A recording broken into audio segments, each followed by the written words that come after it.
আজকে গাছ লাগানোর মূলত উদ্দেশ্য 14 নম্বর ওয়ার্ড তৃণমূল কংগ্রেস পরিবারের পক্ষ থেকে আগামী 21শে জুলাইকে কেন্দ্র করে যে 13 জন শহীদ 1993 সালে হয়েছিলেন, no identity card, no voter card, no vote, সেই আন্দোলন সাধারণ মানুষের জন্য আন্দোলন করতে গিয়ে তৎকালীন সেই সময় সেই আন্দোলনে কাণ্ডারি ছিলেন আমাদের বর্তমান মুখ্যমন্ত্রী মাননীয় মমতা বন্দ্যোপাধ্যায়।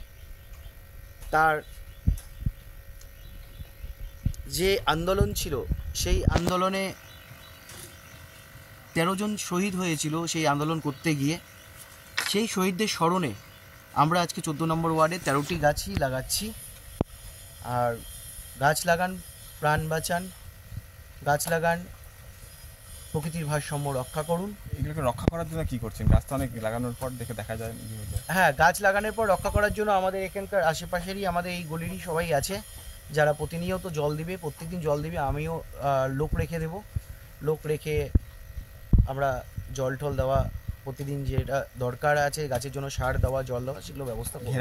ঘেরার ব্যবস্থা, হ্যাঁ, ঘেরার ব্যবস্থা হচ্ছে। এই বাতা দিয়ে আমরা প্রথমে আপাতত আমরা একটা বস্তা দিয়ে ঘেরা দিয়ে দিচ্ছি।